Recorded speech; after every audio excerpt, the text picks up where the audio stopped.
I now have the privilege of introducing our commencement speaker, the Honorable Claire McCaskill, a distinguished member of the U.S. Senate, and certainly from our standpoint, a distinguished alum of the College of Arts and Science. Also an alum of Hickman High School and of our law school, Senator McCaskill is a fourth-generation Missourian who has spent her entire life in the Show Me State. Senator McCaskill served as an assistant prosecutor in Kansas City and as a member of the General Assembly. And in 1993, she became the first female prosecutor in Jackson County, a position she held until 1999 when she was sworn in as Missouri Auditor. In November of 2006, she became the first woman elected to the U.S. Senate from Missouri. For someone with so many roots in Columbia and at MU, Claire McCaskill is the perfect choice to address the graduating class of the College of Arts and Science. Maybe even more so because she proudly states on her website that she put herself through MU by bussing tables and waitressing. She is precisely the kind of alum whom we proudly invite back to pass on not only her knowledge and experience, but more important, her values. Especially for you young women in the audience who sooner than you think will deal with the delicate balancing act of being both a dedicated professional woman as well as a dedicated mom, there's no better role model in the world than Claire McCaskill. Senator?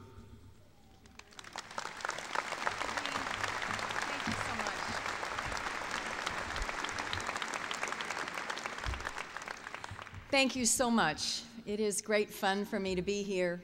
And I got to confess, though, I kind of hate graduation speeches. They're hard because there's two audiences. So allow me first to speak to the first audience, and then I'll get to you. To the first audience, to all of the family members and the loved ones and the friends that are here, congratulations to you. And today, I think more so than ever in the history of our nation, being a parent is a journey. And supporting children to make the right decisions gets harder and harder with every passing day. So take a moment today and realize that even though they say thank you today, and even though they hug you today, they'll mean it more in 10 years, in 20 years, and in 30 years, they'll probably start listening to you again. So congratulations to all of the families. Now, to you all. It is a great day for you, and graduation speeches can be a pain. I'll try not to make it too long, and I'm going to try to keep the advice pretty simple, because I think it's the best kind. I love this place. I love the University of Missouri. It is so much of who I am and this town. As the dean said, I graduated from Hickman High School. Yes, I was a CUPE. And I came on to the University of Missouri, where I graduated with a degree in political science. Do I see any political science out there? From the School of Arts and Science. My family also loves this place. Both my mother and father graduated from the University of Missouri, and in fact, Harry Truman was their commencement speaker. I could tell you some stories about my time here at Mizzou. In fact, I will choose not to tell you most of the stories I could tell you about my time here at Mizzou. They wouldn't go well with my current occupation. I have a feeling YouTube would be in my future. I will tell you that I am so old that I actually was in this building at the very first moment that a basketball was dribbled on this court. Hearns Auditorium opened my freshman year in college. There was also another place that opened that year, and I spent more time there than I spent here, and that was Harpo's.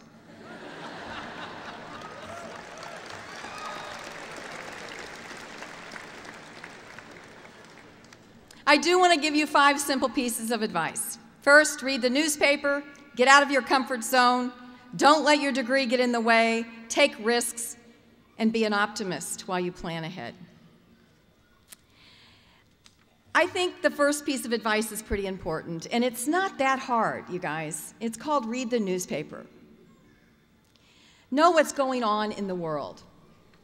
It will serve you well. This world is an exciting, rapidly changing place, and you're going to be on the steering wheel. And if you get so insular and you're not paying attention to the world, you're not going to be as confident, you're not going to be as successful. Education is more than a final. It is more than a paper. I know you find that hard to believe right now, but it is. Education is a continuing exercise, and stopping for 20 minutes every day and reading about the rest of the world and reading about your community will enhance your life and make you more successful, and will certainly make you better parents as you move in to a family situation. Understanding what happens around you leads me to another and very important point. Get outside your comfort zone. Think about your friends in college. They're mostly the people that you have things in common with. How many times have you gone out of your way in your life to reach out to people that are a lot different than you are? Doctors spend all their time with doctors. Lawyers spend all their time with lawyers. People who work in IT spend all their time with people who work in IT. People who work in science labs spend all their time with people in science labs. It is very important that you move outside your comfort zone and get to know people that have a different perspective than you do. It will ground you and it will help you be happy. When people lose perspectives of themselves and others, there are serious consequences. I truly believe that one of the reasons our nation is so divided is that we've lost the ability to talk to one another. In an age of chat rooms and text messages and Facebook, it's sometimes very easy to fall in with a crowd that doesn't challenge you, that doesn't question you, that doesn't criticize you.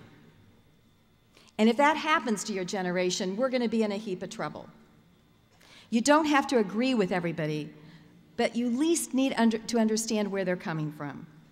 Take time to talk to people. It's really hard because you know what we've done in our society? We've given up the front porch for the back deck. We've given up the potlucks for privacy fences. We've given up phone conversations for text messages. And I don't need to tell you about Facebook and email and communicating with a keyboard. You all are the generation that has taken this to an art form. As my kids tell me, they're 20, 18, and 16, they can't believe how slowly I text.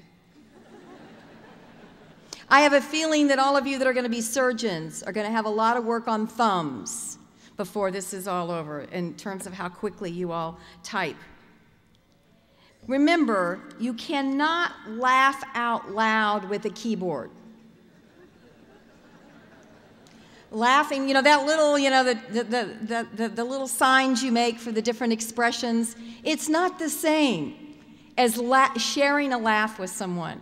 Last night late, my daughter just got home from college, and as I was drifting off to sleep, I heard her talking on the phone to one of her friends, and I drifted off peacefully because instead of hearing the click, click, click, I went to sleep to her belly laugh as she was sharing a story with a friend.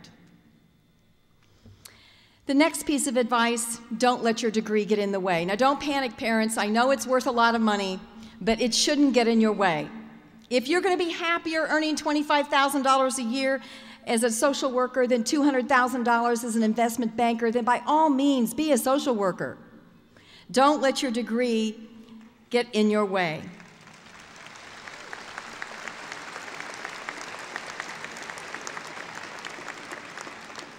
Let's imagine, for example, that your mother and your father and two sisters are all surgeons.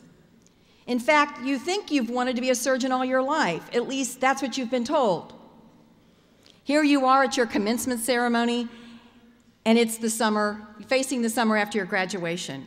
You go back home to Springfield, and all summer long you pore over a copy of Gray's Anatomy, spending your summer trying to get a leg up on your classmates at med school next fall. And all of a sudden you realize that your passion in life is riding a motorcycle. Mom and Dad, relax. I'm not telling them to burn their textbooks, get a tattoo, and join Hell's Angels. What I'm saying is, don't sit there and wish that you could ride a motorcycle if it wasn't for your darn college education and the expectations other people have. The beauty of modern anesthesia, after all, is that no patient is going to wake up remembering that the neurosurgeon had Born to Ride tattooed on the back of her neck. By the way, Mom and Dad, did you hear that little titter of nervous laughter? I'm going to let you in on a secret. There's probably a lot of tattoos under those robes you don't know about.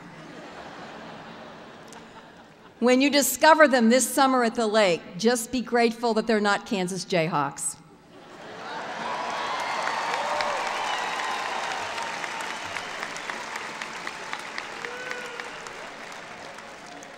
Let me come back to my point because it's a serious one, and it's one that will save you a lot of trouble in the long run. Don't let your degree make decisions for you. Some of you know exactly where you want to go and what you want to do, but I'm guessing a lot of you today are not quite sure. If you don't know what you want to do with the rest of your life, stop worrying about it. It's a big place full of interesting things to do. You will probably end up working in some jobs that don't even exist today. Ask your parents, ask me, if I thought when I was your age sitting there that I'd be sitting in front of a little machine called a computer all day.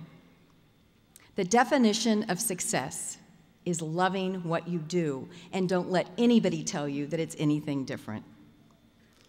Fourth, and maybe most importantly, I want to tell you all to take risks. One of the great things about life is every once in a while it's scary. In my own experiences, I have faced some very scary moments, and I have found that opportunity and risk are related. In fact, they're pretty darn close to each other. I'll give you a brief example from my own life.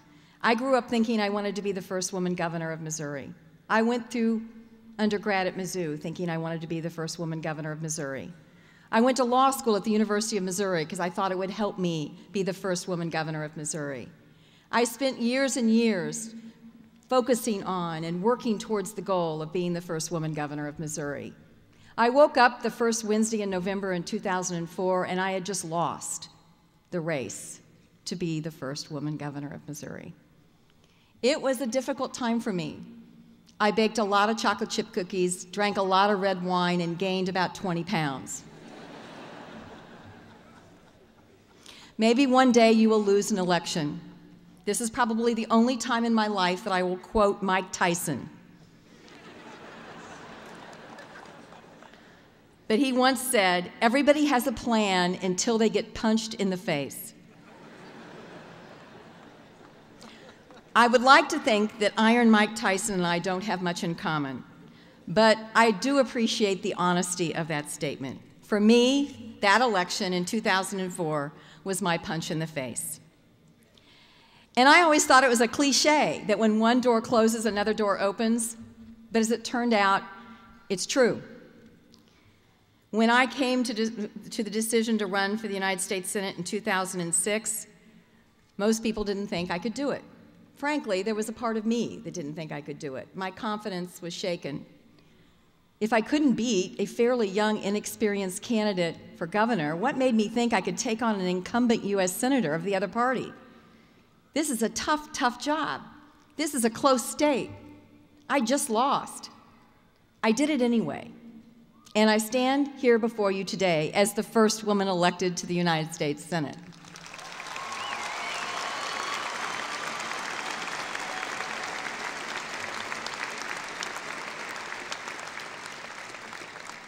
Keep in mind, if I'd lost that race, I would be out of my career choice. I would not have had the opportunity to serve in elective office again. It was up or out. I chose to take the risk, and I am blessed by the opportunity I now have to work for all of you in Washington, D.C. Fifth and finally, planning ahead in life is a good idea, but more importantly, you've got to have optimism. Nobody can plan everything that life's going to throw at you, and you're going to face some really unexpected hardships. You're going to face tragedy, personal tragedy. You're going to face days that you think that it's just not worth it anymore. For years, I was a single working mother, and that's not an easy thing to do, and it certainly wasn't part of my plan. The failure of my first marriage was another one of those bitter disappointments because I don't like to do anything that I don't do well. And obviously, being married is an important part of our culture and our community, and my failure was difficult. And being a single mom was tough. As you encounter life's hardship, you will find that difficulties can either make you a bitter person or you can be an optimist and learn from them. The great Missourian Harry Truman put it well when he said, "A pessimist is one who makes difficulties out of his opportunities, and an optimist is one who makes opportunities of his difficulties. I chose this quotation from President Truman because it was the only good one I could find that didn't have cuss words in it. But I also chose it because there's great truth in it. It is easier to be a pessimist. Challenge yourself to be an optimist every day. Okay, if there were a quiz, these were the only notes you'd have to have. Read the paper, get out of your comfort zone, don't let your degree get in the way, take risks, and be an optimist. It would have been an easy quiz. You all would have passed. I want to conclude today by saying that every day in your lives cannot be as grand as today. Try to do something every day that you'll remember. Those are the best days.